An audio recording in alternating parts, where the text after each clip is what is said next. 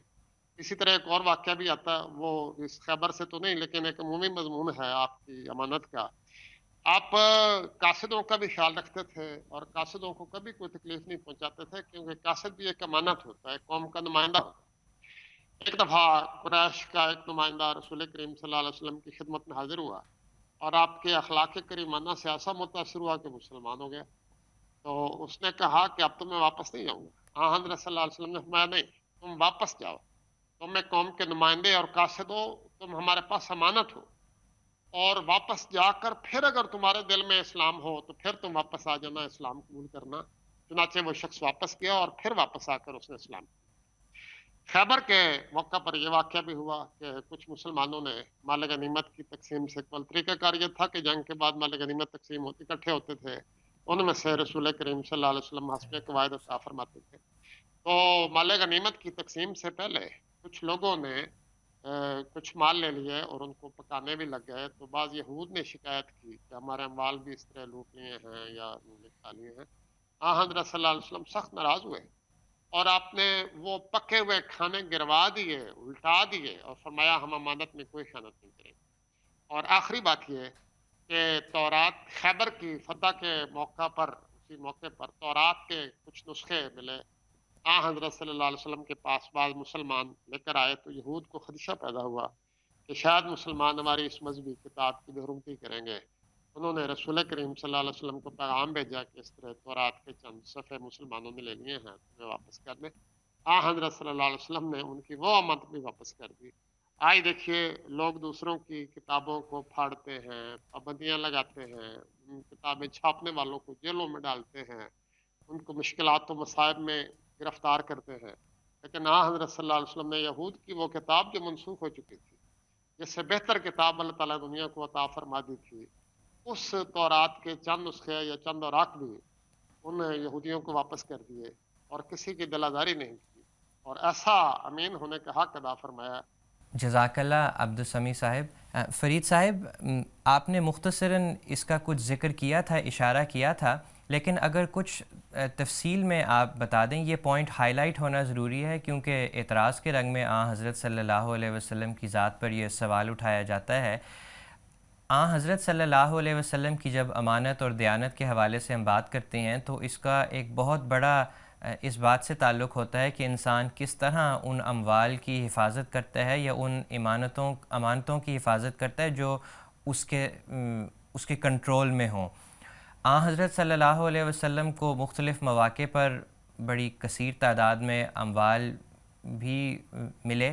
لیکن حضرت صلی اللہ علیہ وسلم کی زندگی میں ہمیں کوئی ایسے آثار نظر نہیں آتے کہ آپ نے اس مال کو یا اس مال کے آنے کے بعد اپنی ذات پر اس کو خرچ کیا ہو، اور ایسا کوئی دور ہمیں نظر نہیں آتا کہ فلاں فتح کے بعد آپ نے گھر بھی بنوائے ہوں، کپڑے بھی بنوائے ہوں، اور اس طرح کی دنیاوی لذتوں سے حاصل کر کے فائدہ اٹھایا ہو۔ آپ نے ہمیشہ اپنی زندگی کو سادہ ہی رکھا اور یہی نمونہ قائم کیا۔ تو اس حوالے سے اگر آپ کچھ بتا دیں، کیونکہ جب یہ بات ثابت ہو جاتی ہے کہ حضرت صلی اللہ علیہ وسلم نے ہمیشہ ایک سادہ زندگی بسر کی، تو یہ اعتراض بھی ختم ہو جاتا ہے۔ جی بالکل ایاز صاحب، حضرت صلی اللہ علیہ وسلم کی پیدائش ایک یتیم بچے کے طور پر ہوئی، اور آپ کے والد آپ کے لیے بہت تھوڑا سا ترکہ چھوڑ کر گئے تھے، لیکن اس کے بعد حضرت صلی اللہ علیہ وسلم نے جب تجارت کی اور اللہ تعالیٰ نے غیر معمولی آپ کو نفع بھی دیا، اور پھر آپ ایک متمول تاجر کے طور پر بھی دنیا کے سامنے آئے، اور آپ کی اہلیہ حضرت خدیجہ سے شادی کے بعد آپ مکہ کی ایک بہت مالدار خاتون تھیں، آپ کے پاس بے شمار اموال آئے، لیکن حضرت صلی اللہ علیہ وسلم نے ان اموال کو بھی، تمام غلاموں کو تو پہلے ہی دنوں میں آزاد کر دیا، اور اموال کو بھی اللہ تعالیٰ کے راستے میں خرچ کر دیا۔ تو جب آپ نے ذاتی اموال جو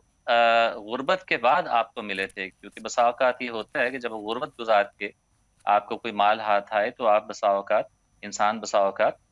اس میں کنجوسی سے کام لیتا ہے، تو حضور صلی اللہ علیہ وسلم نے تو وہاں بھی کبھی اپنا ہاتھ نہیں روکا۔ تو جو اموال شدید مشکلات اور مصائب اور جنگوں کے بعد فتوحات کی صورت میں حضرت صلی اللہ علیہ وسلم کو پہنچے، وہاں بھی اللہ تعالیٰ کے حکم کے ماتحت آپ نے ان اموال کو اپنے لیے رکھنا کبھی بھی پسند نہیں کیا۔ یہ واقعہ ذکر ہو چکا ہے کہ سونے کا ایک ٹکڑا گھر میں کہیں مال غنیمت میں سے رہ چکا تھا، آپ عصر کی نماز پڑھاتے ہی تیزی کے ساتھ حسب اپنی عادت سے ہٹ کر تیزی کے ساتھ گھر واپس گئے، اور واپس آئے تو صحابہ نے پوچھا تو آپ نے بتایا کہ مجھے یاد آیا تھا کہ کچھ سامان یا سونے کا ایک ٹکڑا گھر میں رہ گیا تھا مال غنیمت میں سے، تو میں نے سوچا کہ وہ گھر میں نہیں رہنا چاہیے، اسے فوری طور پر بیت المال میں یا صدقے میں چلا جانا چاہیے۔ تو حضرت صلی اللہ علیہ وسلم کا تو یہ طریق تھا۔ جنگ حنین میں یا فتح حنین کے بعد حضرت صلی اللہ علیہ وسلم کے پاس کافی اموال آئے تھے۔ حضور صلی اللہ علیہ وسلم نے اپنے دشمنوں کو بھی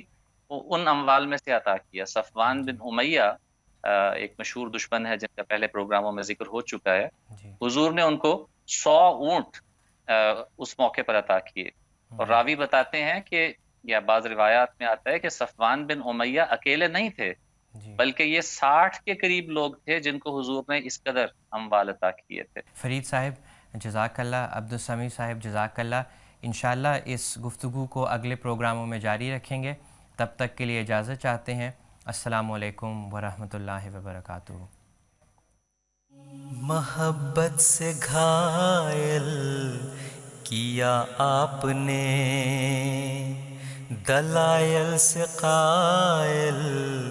کیا آپ نے، جہالت کو زائل کیا آپ نے، شریعت کو کامل کیا آپ نے۔ علیک الصلاۃ علیک السلام، علیک الصلاۃ علیک السلام۔